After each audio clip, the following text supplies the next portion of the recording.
Kebakaran itu mungkin boleh jadi kita jadikan sebagai pengingat agar kita lebih kembali kepada Allah Subhanahu wa taala,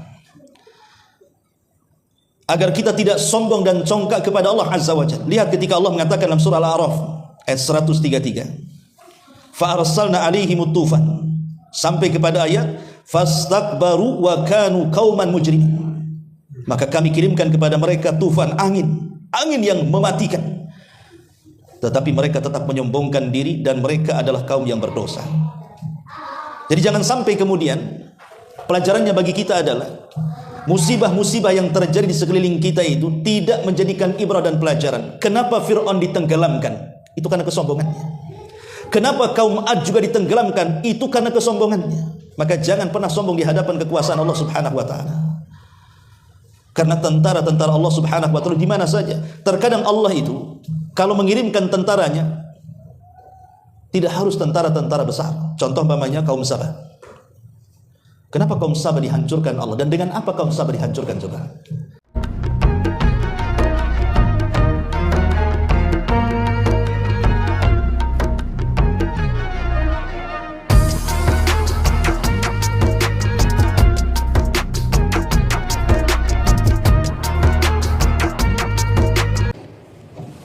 Ya, mulainya sambil nunggu yang lainnya. Bismillahirrahmanirrahim. Wabarakatuh. Alhamdulillah. Alhamdulillahilladzi hadana wa kafana wa ja'alana minal muslimin. Asyhadu an la ilaha illallah wahdahu wa asyhadu anna Muhammadan abduhu wa rasuluhu alladzi la nabiyya ba'dahu. Faqala Allah azza wa jalla, ya ayyuhalladzina amanu taqullaha haqqa tuqatih wa la tamutunna illa wa antum muslimun, amma ba'du. Hadirin kaum muslimin yang dimuliakan Allah Subhanahu wa taala, alhamdulillah di malam hari ini kita bisa kumpul kembali di tempat yang insyaallah diberkahi ini. Tak lupa juga salawat dan iringan salam kita hadiahkan kepada Rasul kita Nabi besar Muhammad sallallahu alaihi wa ala alihi wasallam. Pembahasan di malam hari ini, karena kita lihat di sosial media, kalau boleh dikata mungkin jadi sesuatu yang sangat viral tentang kejadian yang ada di Amerika sana, tepatnya di Los Angeles, California. Mungkin kita terbayang oleh siapapun negara yang paling kuat di dunia tidak sanggup untuk mencegah kebakaran yang luar biasa. Apakah ini sebuah azab yang Allah Subhanahu wa taala timpakan kepada mereka, ataukah hanya teguran keras saja yang Allah Azza wa Jalla hendak ditimpakan kepada mereka sebagai ibrah bagi yang lainnya? Karena ada sebagian orang-orang yang berkomentar,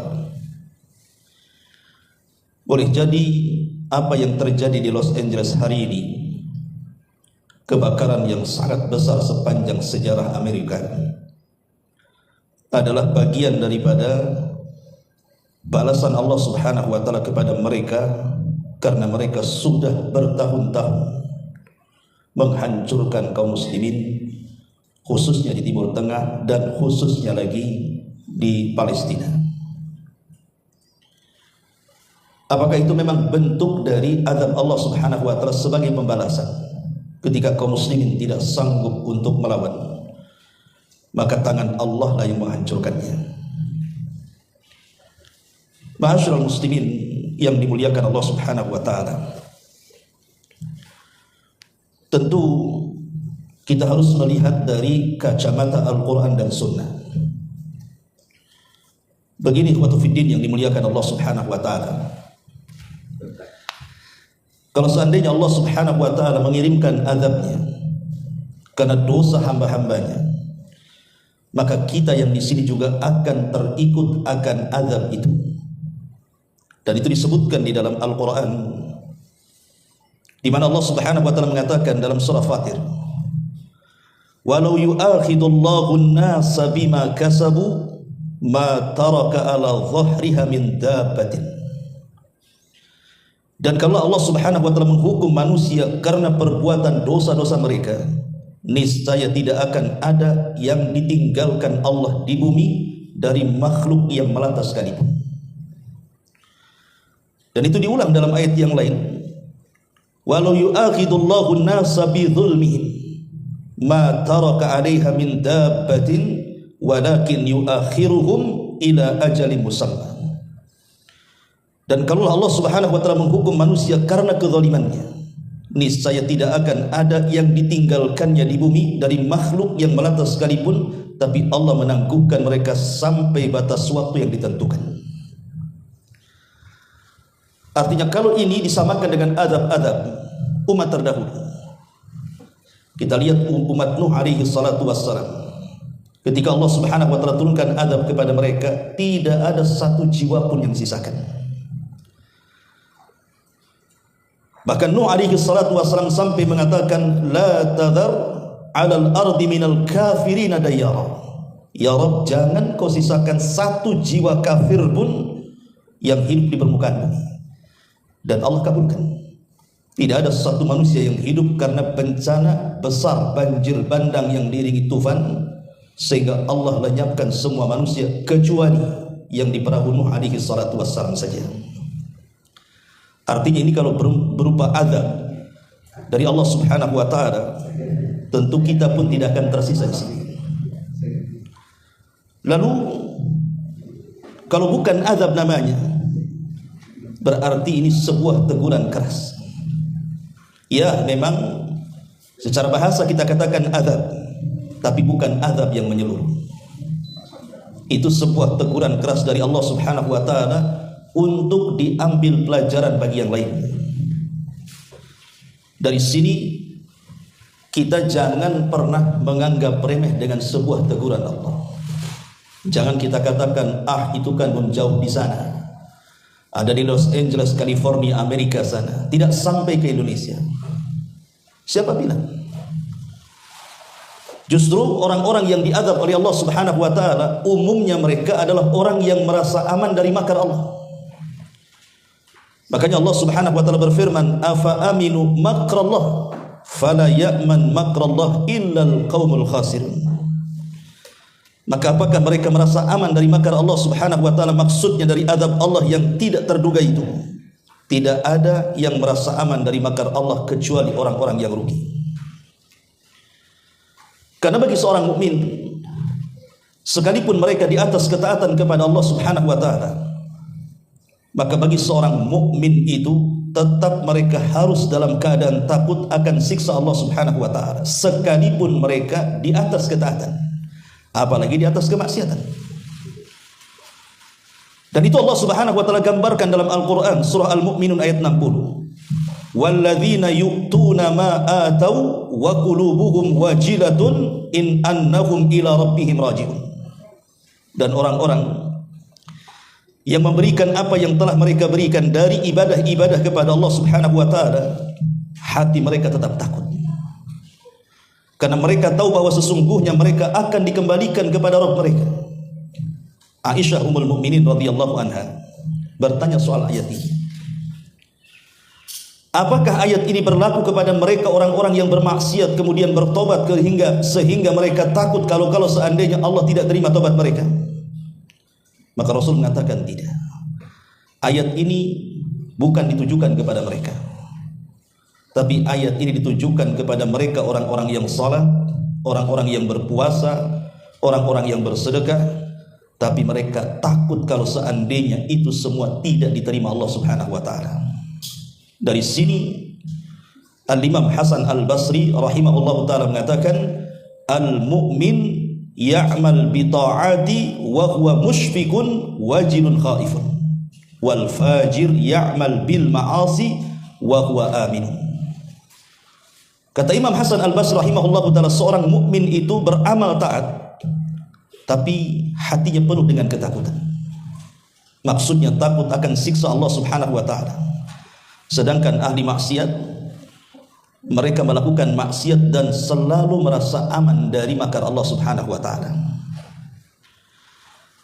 Jadi peristiwa kebakaran yang terjadi di Los Angeles sana adalah sebuah peringatan keras dari Allah Subhanahu wa taala untuk dijadikan ibrah bagi kita di sini.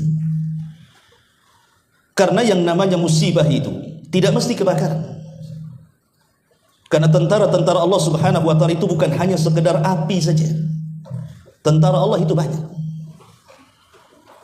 Tentara Allah itu bisa berupa air. Di negeri kita pernah terjadi tsunami hebat. Dalam kejapan mata, korban bergelimpangan di mana-mana.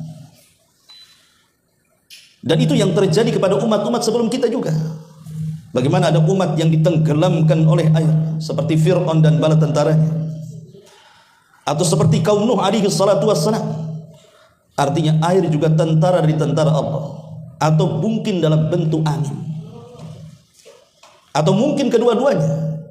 Seperti yang terjadi di Los Angeles itu kan dua-duanya itu, di mana air dan di mana angin dan api itu bersatu sehingga menciptakan kebakaran hebat di mana-mana. Ma'asyiral muslimin yang dimuliakan Allah Subhanahu wa taala, tapi yang jelas bahwa ketika Allah Subhanahu wa taala mengirimkan sebuah bencana alam, maka Allah Subhanahu wa taala mengatakan wa nukhawwifuhum fama yaziduhum illa tughyanan kabira. Dan kami mengirimkan itu semua dalam rangka menakut-nakuti. Jadi setiap peristiwa, baik itu banjir, kebakaran, gempa, gunung meletus, angin puting beliung atau yang semacamnya, kenapa Allah Subhanahu wa taala kirim kepada manusia? Allah katakan wa nukhawwifuhum bil ayati la'allahum yarji'un. Kami sedang menakut-nakuti Subhanahu wa taala agar mereka kembali. Dan Allah mengatakan wa manursilu bil ayati illa takhwifa. Dan kami tidak pernah mengutus tanda-tanda kuasa kami kecuali dalam rangka menakut-nakuti hambanya. Tapi masalahnya sudah banyak kejadian di sekeliling kita, tapi bukan membuat takut. Sebagaimana Allah mengatakan, "Fama yaziduhum illa tughyanan kabira." Tetapi yang demikian hanyalah menambah besar kedurhakaan mereka kepada Allah Subhanahu wa taala. Ma'asyiral muslimin yang dimuliakan Allah Subhanahu wa taala. Dahulu di zaman Nabi, ketika orang-orang Quraisy itu berusaha untuk didakwai oleh Rasul supaya mereka mentauhidkan Allah, masuk ke dalam Islam, agama tauhid, kebanyakan mereka menolak. Sehingga Nabi SAW berdoa kepada mereka dengan doa paceklik yang berkepanjangan. Sampai-sampai Nabi SAW mengatakan dalam doanya, ya Allah, berikanlah paceklik seperti paceklik yang pernah terjadi di zaman Nabi Yusuf. Itu doa Nabi. Karena Nabi yang berdoa mustajab. Betul-betul terjadi paceklik yang luar biasa, sampai sebagian mereka harus memakan kulit-kulit dedaunan dan akar-akaran karena tidak ada yang dimakan lagi. Kelaparan di mana-mana. Abi Sufyan yang ketika itu masih kafir datang kepada Nabi dan meminta kepada Nabi SAW dan mengatakan, ya Muhammad, bukankah engkau Nabi yang diutus sebagai rahmatan lil alamin, membawa rahmat bagi segenap alam semesta? Berdoalah kepada Allah Subhanahu wa taala agar paceklik ini dihentikan. Karena paceklik ini membuat orang lemah dan kelaparan, sampai ketika sebagian mereka melihat ke langit seolah-olah penuh dengan asap tebal di langit. Dari situ Allah Subhanahu wa taala turunkan ayat fartakib yauma ta'tis sama bidukhanin mubin yaghshan nas hadza adzabun alim rabbana kshif anna al-adzab inna mu'minun anna lahumudz dzikra wa qad ja'ahum rasulun mubin thumma tawallaw anhu wa qalu mu'allamun majnun. Maka tunggulah hari ketika langit membawa kabut yang sangat nyata yang meliputi manusia. Inilah azab Allah yang sangat pedih. Mereka berdoa, ya Rabb, kami lenyapkanlah dari kami azab itu, sungguh kami akan beriman. Bagaimanakah mereka dapat menerima peringatan padahal telah datang kepada mereka seorang rasul yang membawa penjelasan? Kemudian mereka berpaling dan mengatakan bahwa dia Muhammad hanya pengajar yang gila saja. Lah ketika paceklik terjadi di zaman Nabi SAW itu, kemudian Rasul berdoa, akhirnya kemudian betul-betul dihilangkan. Tetapi apa yang terjadi? Bukannya mereka beriman kepada Allah Azza wa Jalla, justru mereka malah kufur dan tambah-tambah kufurnya. Jadi ada manusia itu yang ditakut-takuti oleh Allah Subhanahu wa taala. Mereka tidak takut. Boleh jadi mungkin kejadian yang terjadi di Los Angeles sana, bagi orang-orang yang ada di sana, mungkin mereka mengalami ketakutan yang luar biasa. Dan itu juga pernah dialami negeri kita dengan berbagai macam musibah yang terjadi di negeri kita.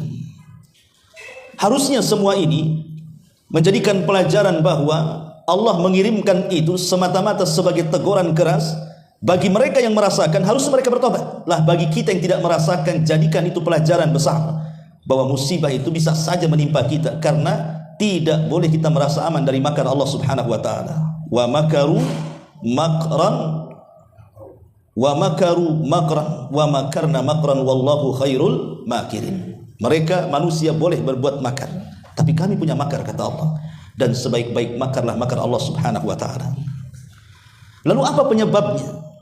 Kalau itu bukan sebuah pembalasan dari Allah Subhanahu wa taala karena Amerika sudah mendalangi semua peristiwa dan kejadian yang berlaku di Timur Tengah. Hancurnya Afghanistan, hancurnya Irak, hancurnya Suriah, kemudian Gaza dan segala jenis genosidanya. Maka ini kembali kepada ayat Al-Quran surah Ar-Rum ayat 41 dan 42. Allah Subhanahu wa taala mengatakan, "Dhaharal fasadu fil barri wal bahri bima kasabat aydin nas liyudhiqahum ba'dalladzi amilu la'allahum yarji'un." Telah tampak kerusakan di daratan dan di lautan, itu disebabkan karena perbuatan tangan manusia. Allah hendak agar mereka merasakan sebagian dari akibat perbuatan mereka, agar mereka kembali ke jalan yang benar. Jadi kebakaran itu karena ulah mereka sendiri, karena ulah tangan-tangan mereka sendiri. Makanya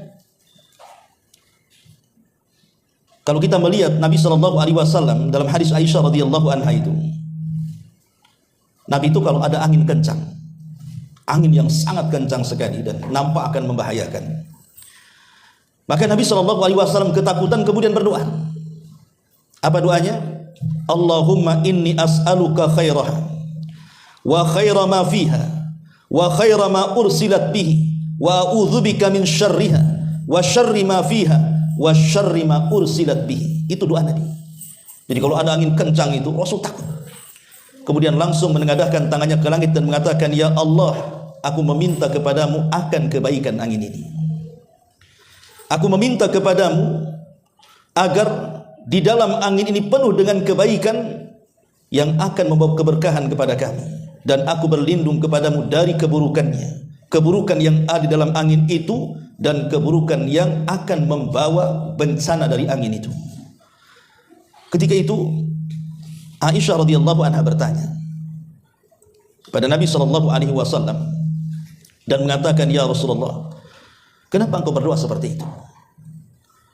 Maka Nabi SAW mengatakan, "Wahai Aisyah, sesungguhnya kalau ada angin yang lebat itu jangan pernah diremehkan.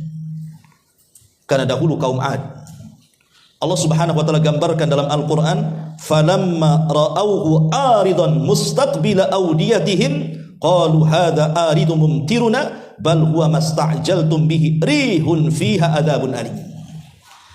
Maka mereka kaum 'Ad ketika melihat azab itu berupa awan yang menuju ke lembah-lembah mereka, mereka berkata, "Inilah awan yang akan menurunkan hujan lebat bagi kami." Allah katakan, "Bukan, tetapi itu azab yang kamu minta agar disegerakan kedatangannya, yaitu angin yang mengandung di dalamnya azab yang sangat pedih sekali." Itu yang dikhawatirkan Nabi. Makanya kalau ada angin kencang, berdoa kepada Allah Azza wa Jalla dan tanamkan perasaan takut, jangan-jangan di balik angin ini akan terjadi azab Allah Subhanahu wa taala kepada kita. Ma'asyiral muslimin yang dimuliakan Allah Subhanahu wa taala, tapi ibrah pelajaran yang besar yang bisa kita petik, ikhwan. Kita tahu bahwa Los Angeles, California ini dikenal sebagai kota terbesar kedua di Amerika dan kota yang paling kaya. Bahkan cukainya terbesar yang menyumbang kepada pemerintahnya. Bahkan boleh dikata rumah-rumah megah dan mewah itu berdiri kokoh di atas tanah Los Angeles itu, karena memang bukan orang biasa yang tinggal di situ. Tapi siapa yang bisa menahan kuasa Allah Subhanahu wa taala? Rumah yang mewah dan indah, sekarang kita lihat kemana rumah-rumah itu perginya. Gedung-gedung pencakar langit itu yang hancur berantakan, kemana itu perginya gedung-gedung itu? Bayangkan dilalap api dalam sekejap, hitungan hanya beberapa hari saja. Padahal kalau kita kiaskan dengan kehancuran Gaza, ketika Israel berusaha untuk membuat genosida di Palestina, kemudian menjatuhkan bom-bom dari pesawat tempurnya, Gaza itu rata memerlukan 1,5 tahun lebih baru rata dengan tanah. Tapi lihat di Amerika sana, meratakan daerah seluas itu tidak diperlukan tahunan, cukup harian saja. Siapa yang bisa menghalangi kuasa Allah Subhanahu wa taala? Padahal ikhwatu fiddin muliakan Allah Subhanahu wa taala, kaum Ad dahulu pernah mengatakan di dalam Al-Quranul Karim.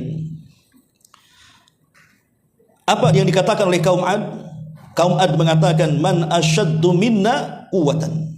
Siapa yang lebih kuat dari kami, katanya.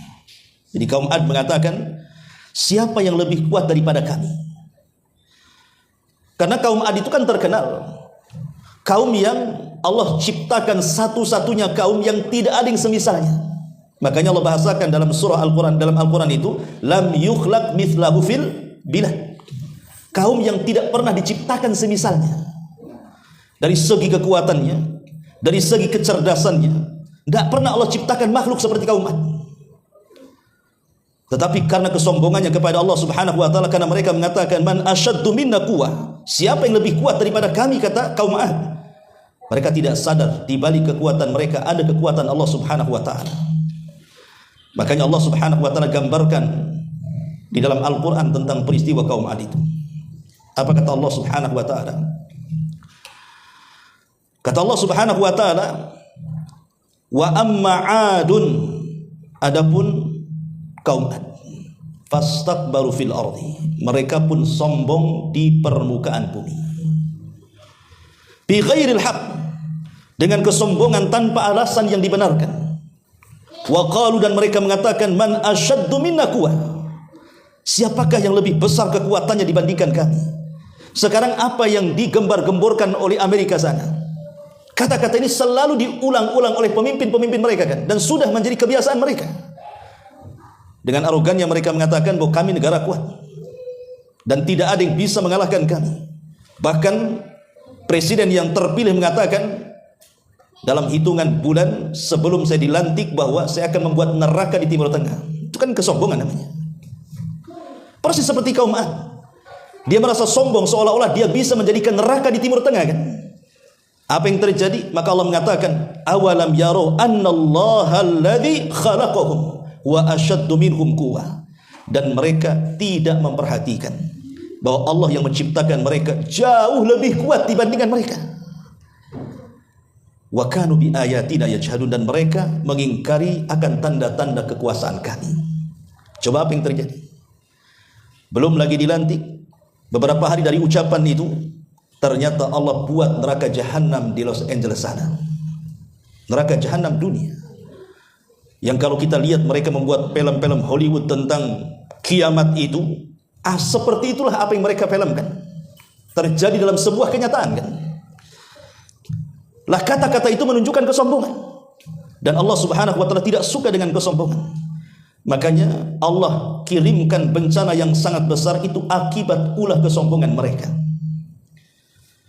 Dalam sebuah ayat, kalau kita baca dalam surah Yunus 24, Allah Subhanahu wa taala berfirman, innama mathalul hayatid dunya kama in anzalnahu minas sama fakhtalata bihi nabatul ardi mimma ya'kulun nas wal an'am hatta idza akhadatil ardu zuhrufaha wa zayyanat wa dhanna ahluha annahum qadiruna 'alaiha ataha amruna lailan aw nahara faja'alnaha hasidan ka'an lam taghna bil amsi kadzalika nufassilul ayati liqaumin yatafakkarun.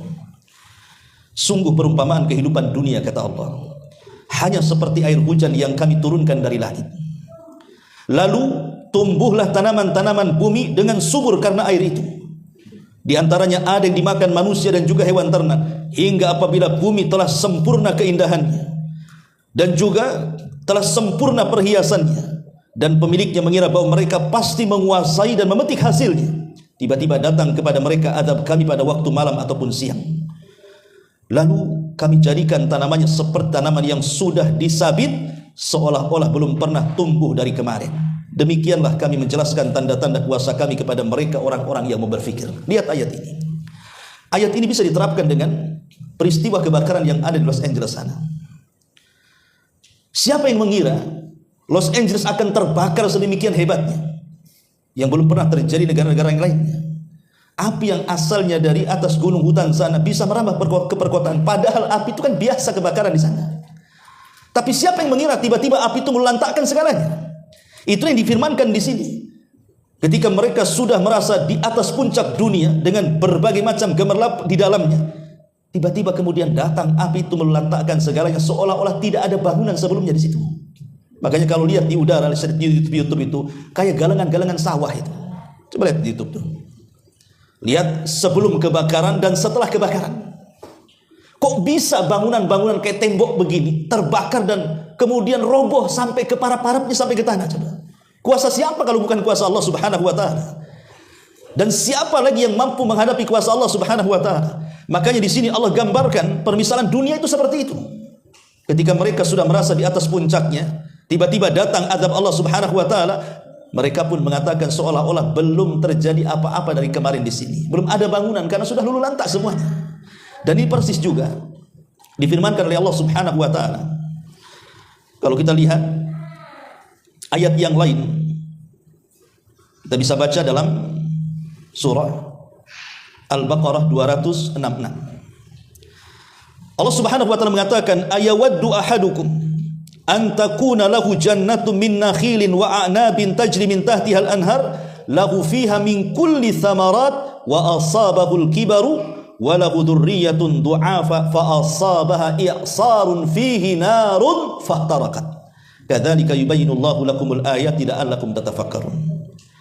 Adakah di antara kalian yang ingin memiliki kebun kurma, kebun anggur yang dialiri sungai-sungai di bawahnya, dan dia memiliki segala macam buah-buahan di dalam kebun itu, lalu dia telah tua renta dan memiliki keturunan yang masih kecil-kecil, kemudian kebunnya ditiup angin keras yang mengandung api, lalu terbakarlah habis kebun itu. Demikianlah Allah menerangkan ayat-ayatnya kepada kalian agar kalian berfikir. Ma'asyiral muslimin yang dimuliakan Allah Subhanahu wa taala, saya pernah berbincang dengan seseorang waktu terjadi gempa di Lombok. Nah, kebetulan saya 1 bulan juga waktu kejadian di Lombok itu. Jadi ada orang yang tinggal di atas bukit. Dia mengatakan, Pak, saya tidak mengira akan terjadi gempa seperti ini. Saya sudah investasikan semua kekayaan saya membangun rumah di sini. Saya beli kebun di sini. Tapi setelah kejadian peristiwa gempa itu, roboh semuanya dan seolah-olah saya tidak mau tinggal lagi di sini. Itu pernyataan orang sana. Boleh jadi apa yang dikatakan orang ini juga persis dengan yang dialami saudara-saudara kita mungkin yang ada di sana, yang mungkin terkena gempa atau kebakaran atau apalah namanya dari musibah-musibah dunia ini. Dan itu gambaran dunia, bahwa dunia itu cuma 2. Bisa dia yang meninggalkan kita atau kita yang meninggalkan dunia. Kan cuma 2 itu saja. Dunia meninggalkan kita atau kita yang meninggalkan dunia. Coba bayangkan ya, gedung-gedung pencakar langit, rumah megah, habis semuanya. Kuasa siapa kalau bukan kuasa Allah Subhanahu wa taala? Tapi yang jelas ma'asyiral muslimin yang dimuliakan Allah Subhanahu wa taala, kita akan ambil petik pelajarannya saja. Karena setiap peristiwa itu pasti ada pelajaran. Dan itulah yang harus dipahami oleh seorang muslim, bahwa setiap musibah yang berlaku di sekitar kita itu harus ada ibrah dan pelajaran. Jangan dianggap biasa. Karena orang yang menganggap biasa sebuah peristiwa itu, dia dinyatakan merasa aman dari makar Allah. Dan kalau orang merasa aman dari makar Allah, bahaya. Karena munculnya azab itu dari situ awalnya. Yang pertama yang ingin saya katakan, apa sih pelajaran yang kita bisa petik dari kebakaran itu? Pertama, dari sisi tauhid dulu. Dari sisi tauhid kita tahu bahwa tidak ada yang tahu peristiwa itu berlaku kecuali setelah terjadinya. Karena saya kira orang-orang Los Angeles kalau tahu akan terjadi kebakaran, tentu mereka tidak akan menanamkan sahamnya di situ. Tidak mungkin membangun rumah di situ. Tidak mungkin menghabiskan, menginvestasikan semua kekayaannya di situ kan. Kalau tahu, tapi kan mereka tidak tahu. Dari sini Allah Subhanahu wa taala mengatakan, "Wa indahu mafatihul ghaibi la ya'lamuha illa wa ya'lamu ma fil barri wal bahri wa ma tasqutu min waraqatin illa ya'lamuha wa la habatin fi dhulumatil ardi wa la ratbin wa la yabisin illa fi kitabim mubin." Kunci-kunci semua yang gaib ada pada sisi Allah. Tidak ada yang mengetahui selain Dia. Dia mengetahui apa yang ada di darat ataupun yang ada di laut. Tidak ada sehelai daun pun yang gugur yang tidak diketahui Allah. Tidak ada sebutir biji pun dalam kegelapan bumi, dan tidak pula sesuatu yang basah ataupun yang kering, melainkan tertulis dalam kitab yang nyata, maksudnya Lauhil Mahfuz. Maka dari sisi tauhidnya adalah tidak ada yang tahu peristiwa itu kecuali Allah Subhanahu wa taala. Maka dari sini bisa saja azab itu datang sekonyong-konyong sementara kita belum bertobat kepada Allah Azza wa Jalla. Ini yang pertama, bahwa ayat ini mengajarkan bahwa manusia harus bergantung sepenuhnya kepada Allah Subhanahu wa taala. Yang kedua, bahwa angin yang kencang yang membawa api yang luar biasa itu. Bayangkan kerugian yang dialami oleh negara Amerika itu bukan sedikit. Bahkan diperkirakan seandainya dikalkulasikannya mereka membantu Israel dari tahun 959 sampai hari ini, katanya itu tidak sebesar kerugian yang diderita hari ini. Kalau mereka dikalkulasikan tuh dari 1959 sampai hari ini, dana yang dikucurkan Amerika kepada Israel untuk membumi hanguskan Palestina itu belum apa-apanya dengan kerugian yang diderita hari ini. Artinya ini sesuatu yang dahsyat luar biasa. Lah angin yang kencang, badai yang membawa api hingga topan, itu semua sebenarnya bukti nyata dari kebesaran Allah. Bukti nyata dari kekuatan Allah Subhanahu wa taala, bahwa Allah itu berkehendak atas segala keinginannya. Sekalipun manusia berkehendak tapi Allah tidak berkehendak, tidak mungkin terjadi. Tapi kalau Allah yang berkehendak, sekalipun manusia tidak berkehendak, pasti terjadi. Dan itulah salah satu keimanan yang harus kita imani tentang adanya takdir Allah Subhanahu wa taala. Maka kita yang tidak terkena dampaknya, bersyukurlah kepada Allah Subhanahu wa taala. Ini yang kedua. Kemudian yang ketiga, kebakaran itu mungkin boleh jadi kita jadikan sebagai pengingat agar kita lebih kembali kepada Allah Subhanahu wa taala. Agar kita tidak sombong dan congkak kepada Allah Azza wa Jalla. Lihat ketika Allah mengatakan dalam surah Al-A'raf ayat 133. Fa arsalna 'alaihimut tufan, sampai kepada ayat fastakbaru wa kanu qauman mujrimin. Maka kami kirimkan kepada mereka tufan, angin yang mematikan. Tetapi mereka tetap menyombongkan diri dan mereka adalah kaum yang berdosa. Jadi jangan sampai kemudian pelajarannya bagi kita adalah musibah-musibah yang terjadi di sekeliling kita itu tidak menjadikan ibrah dan pelajaran. Kenapa Fir'aun ditenggelamkan? Itu karena kesombongannya. Kenapa kaum Ad juga ditenggelamkan? Itu karena kesombongannya. Maka jangan pernah sombong di hadapan kekuasaan Allah Subhanahu wa taala. Karena tentara-tentara Allah Subhanahu wa taala di mana saja. Terkadang Allah itu kalau mengirimkan tentaranya tidak harus tentara-tentara besar. Contoh umpamanya kaum Sabah. Kenapa kaum Sabah dihancurkan Allah? Dan dengan apa kaum Sabah dihancurkan coba? Dengan tikus. Bayangkan kaum Sabah di zaman itu dikenal sebagai jannah sorga karena kesuburannya, di mana mereka memiliki kebun dengan segala buah-buahan di dalamnya. Tidak ada satupun hewan-hewan yang mengganggu dalamnya. Tidak ada ular, tidak ada kecoa, tidak ada kalajengking, tidak ada semut, tidak ada nyamuk, tidak ada apa-apa masuk ke dalam kebun itu. Dan kalau mereka memanen itu tidak perlu dipetik, diletakkan saja keranjangnya di atas kepala, masuk ke dalam kebun, keluar sudah penuh. Saking subur dan indahnya negeri itu. Makanya Al-Quran bahasakan dengan sebutan jannah, surga, karena membuat cemburu negara-negara yang lainnya di zaman itu. Sampai siapapun yang datang ke negeri itu sakit, kemudian masuk ke negeri itu, keluar jadi sehat. Saking nikmatnya negeri Sabah itu, karena mereka masih memeluk agama Sulaiman. Tetapi setelah kenikmatan yang begitu banyak melupakan mereka, akhirnya mereka mulai kufur dan menyembah berhala. Apa yang terjadi? Allah Subhanahu wa taala kirim tikus-tikus kecil, kemudian menggerogoti bendungan Ma'rib. Digerogoti. Karena keasikan mereka dengan dunia, mereka lupa ngecek jembatan, mengecek bendungan-bendungan itu. Rupanya ketika satu kayu, kan bendungan zaman dulu kan bukan beton kayak sekarang. Bendungan zaman dulu pakai kayu-kayu kan begitu. Ketika satu kayunya jebol karena dimakan oleh tikus, apa yang terjadi? Maka air bah yang sangat besar dari Ma'rib melantakkan segalanya. Tidak ada yang tumbuh kecuali 3, kata Al-Quran. Itu pun tidak bisa dimakan kecuali daun bidara, pohon sidr. Buah-buahannya apa yang bisa dimakan? Selebihnya buah-buahan yang pahit rasanya. Coba bayangkan ketika Allah menghancurkan kaum Sabah, coba, hanya dengan tikus. Itulah kuasa Allah Subhanahu wa taala. Ketika Allah Subhanahu wa taala menghancurkan Abraha dan pasukannya, Allah kirim apa? Burung. Burung ababil. Burung ababil itu burung-burung laut. Burung-burung hitam itu burung-burung laut itu. Orang Sunda mengatakannya belekok tuh apa? Burung-burung laut, burung sawah tuh. Itu kan ababil. Itulah yang dikirim oleh Allah Azza wa Jalla. Bahkan ketika Allah Subhanahu wa taala menghancurkan Ya'juj wa Ma'juj di akhir zaman, apa yang Allah kirim? Ulat. Bayangkan Naghaf. Naghaf itu ulat. Itu yang menghancurkan Ya'juj wa Ma'juj. Sementara Isa dan pasukannya tidak sanggup mengalahkan mereka.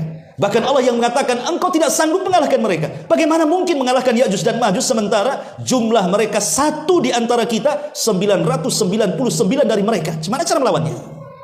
Antum saja dikeroyok 20 orang mati. Ini dikeroyok 999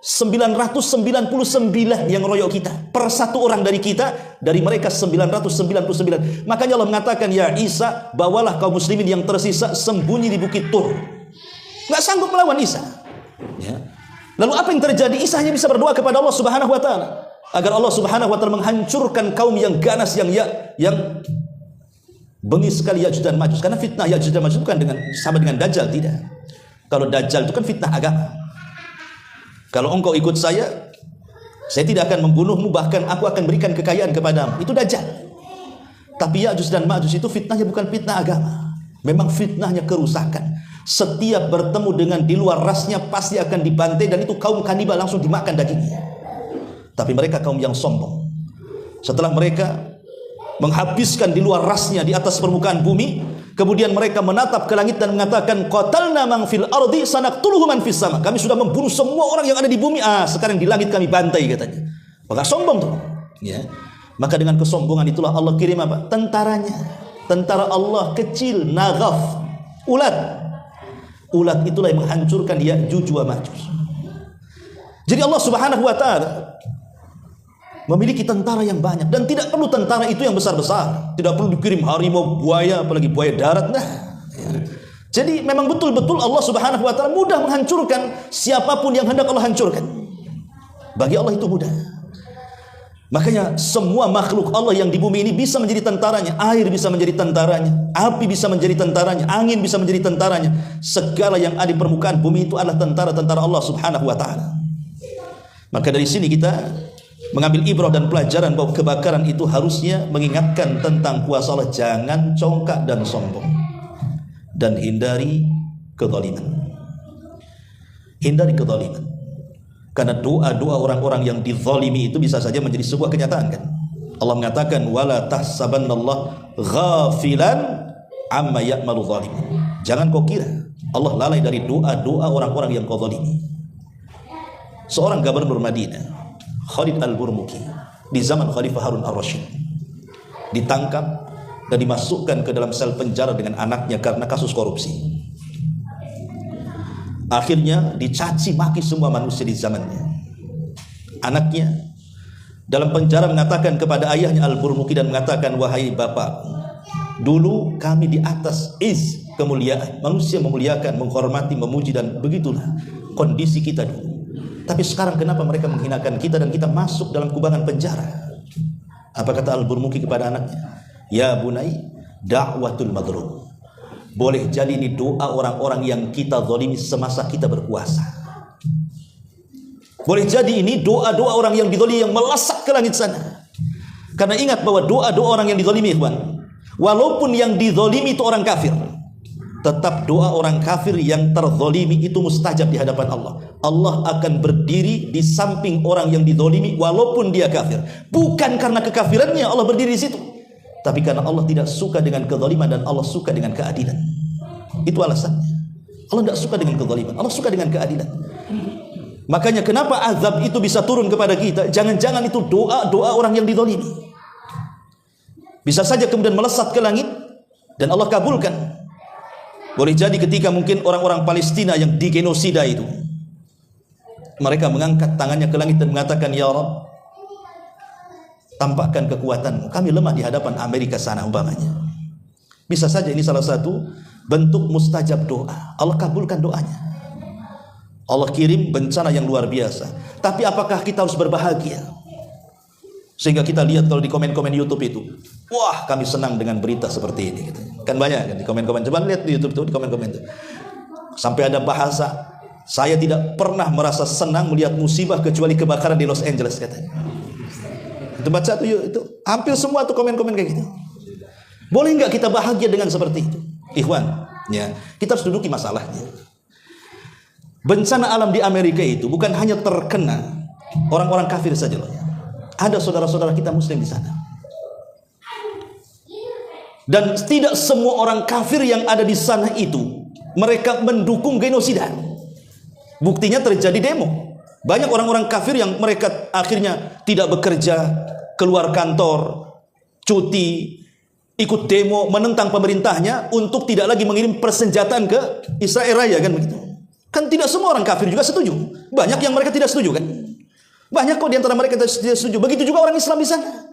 Ada yang betul-betul muslim, memang mengecam tidak boleh ada pembantaian dengan saudara-saudara di Palestina. Tapi ada juga muslim yang jahat. Bahkan mereka berani bayar pajak untuk membantai saudaranya. Terikut dengan budaya orang-orang kafir di sana kan. Kalau itu terjadi, musibah itu kepada mereka orang-orang kafir yang memang harbi. Ya, harbi itu maksudnya yang memerangi kaum muslimin, membantai kaum muslimin. Maka kita katakan kita senang dengan peristiwa ini. Kalau itu terjadi kepada orang kafir harbi, ya, kafir yang jelas-jelas melakukan genosida kepada saudara kita. Tetapi kepada orang-orang kafir yang mereka bukan harbi, mereka justru menentang, atau mungkin juga di situ ada kaum muslimin yang membela saudara di Palestina, kemudian terjadi seperti ini, apa kita bahagia? Kan tidak. Ya. Maka kita tidak boleh kemudian langsung menghukumi secara umum kan itu. Wah, saya bahagia melihat kebakaran ini katanya. Tidak pernah seumur-umur saya bahagia kecuali hari ini katanya. Nggak bisa kita katakan seperti itu. Lihat siapa yang jadi korban dulu di situ. Karena secara umum yang namanya kemanusiaan itu, kita tidak menginginkan satu dunia ini ada musibah. Kita tidak menginginkan. Justru kita doakan mereka dapat hidayah kan begitu. Lihat Nabi SAW ketika disakiti oleh orang-orang Taif, dilempari batu lagi, sampai berdarah-darah lagi, lari 2 mil sampai kemudian sembunyi di kebun kurma Mughirah. Ketika datang malaikat Jibril membawa 2 penjaga bukit, apa kata malaikat Jibril? Wahai Muhammad, di samping kiri kananku ada 2 malaikat bukit, tinggal kau perintahkan keduanya, maka mereka akan mengangkat 2 bukit untuk menghancurkan siapapun yang menentangmu. Tinggal kau perintahkan saja. Tapi Rasul mengatakan, Allahumma hdi biqaumin fa innahum la ya'lamun. Ya Allah, berikan hidayah kepada mereka karena mereka kaum yang tidak tahu. Ya. Jadi harus dirinci gitu maksudnya. Bahagia ya bahagia kalau terjadi kepada kafir harbi, kepada kafir yang memang membantai kaum muslimin. Tapi kepada kafir yang tidak seperti itu, atau di situ ada orang-orang yang beriman, kaum muslimin dari saudara-saudara kita yang hidup di negeri sana, tidak mungkin kita bahagia. Kasihan yang ada kita bela sungkawa lah kan begitu. Bagaimana kalau posisi mereka di posisi kita kan? Ma'asyiral muslimin yang dimuliakan Allah Subhanahu wa taala, ini kan di antara pelajarannya juga. Kemudian yang keempat, bahwa dampak keserakahan dan ketidakadilan terhadap alam ini juga salah satu pemicu musibah besar. Kenapa alam ini mengamuk? Karena perintah Allah Subhanahu wa taala.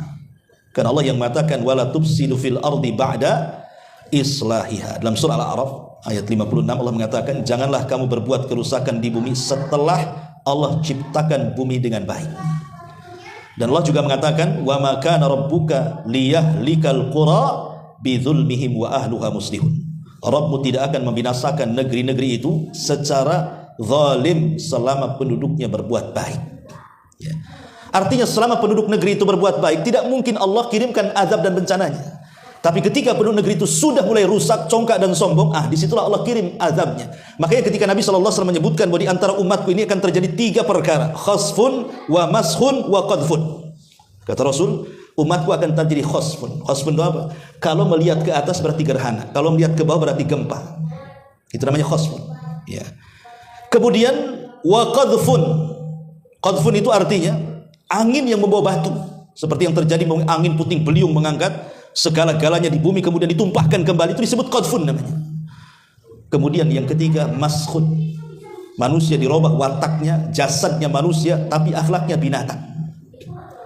Lah Aisyah radhiyallahu anha bertanya kepada Rasul, kapan itu terjadi? Karena ini kan sudah terjadi semuanya di zaman sekarang kan, di zaman itu kan belum, di zaman Nabi belum, tapi di zaman sekarang kan tiga-tiganya sudah tuh. Gempa ya iya, gerhana ya kemudian juga puting beliung di mana-mana, watak-watak manusia seperti binatang ya sudah banyak kan itu. Maka Nabi SAW mengatakan, kalau sudah tampak 3 perkara, kata Rasul. Apa itu? Yang pertama al-ma'azib yang melalaikan, musik-musik, penyanyi-penyanyi, biduan-biduan wanita yang melalaikan dari agama. Kemudian yang kedua, peminum-peminum arak dan khamr, peminum-peminum arak dan khamr. Dan yang ketiga, penghalalan sutra dan zina. Ini kalau sudah terjadi, 3-tiganya akan ditimpakan, dan 3-tiganya sudah ditimpakan hari ini. Artinya bahwa musibah-musibah itu tidak mungkin terjadi kecuali kalau rusak kan begitu. Karena umumnya musibah itu diturunkan oleh Allah karena maksiat. Ingat ketika Nabi SAW pernah mengumpulkan orang-orang muhajirin. Kemudian Nabi SAW mengingatkan tentang 5 perkara. Apa kata Rasulullah? Ya ma'syaral muhajirin, khamsun idza tulitum bihinna wa a'udzu billahi an tudrikuhun. Wahai muhajirin, ingat 5 perkara. Kalau sampai 5 perkara menimpa kalian, a'udzubillah, kata Rasul, aku berlindung kepada Allah, jangan sampai menimpa kalian. Kata Nabi SAW, man lam tadharil fahishatu fi qaumin qat hatta tu'linu biha illa fasha fihim at-ta'un wal auja allati lam takun madat fi aslafihim alladhina madaw. Kata Nabi SAW, kalau sebuah fahisyah, ditafsirkan oleh syurahul hadis, fahisyah itu artinya perzinahan, LGBT, macam-macam yang sejenisnya, homoseksual, lesbi, atau kita katakan LGBT. Kalau sudah tampak yang zina, LGBT dan yang semacamnya, dan itu diberlakukan secara terang-terangan. Di zaman Nabi bukan tidak ada yang berzina, ada, tapi tidak terang-terangan. Makanya ketika ada seorang pemuda namanya Ma'iz datang kepada Rasul dan mengatakan, ya Rasul, zanaitu fatahirni, Rasul, aku sudah berzina, bersihkan aku. Artinya kan ada perzinahan di zaman Nabi, tapi kan tidak terang-terangan, orang ini ngaku sendiri. Tapi di zaman sekarang justru lokalisasi itu justru dilegalkan pemerintah kan. Antum bisa berzina itu baik online atau offline, bisa COD lagi. Bukan makanan aja COD, zina pun bisa COD hari ini. Terang-terangan itu. Belum lagi banci-banci kalengkongguan itu, pinggir-pinggir di jalan, bang itu kan banyak tuh. Ya. Ini kan terang-terangan ikhwatu fiddin. Bukan hanya malam, sekarang siang pun beroperasi itu. Apa yang terjadi? Maka Rasul mengatakan, illa fasha fihimut ta'un, pasti akan ditimpakan penyakit ta'un, wal auja, dan penyakit-penyakit yang lainnya yang belum pernah ada sebelumnya.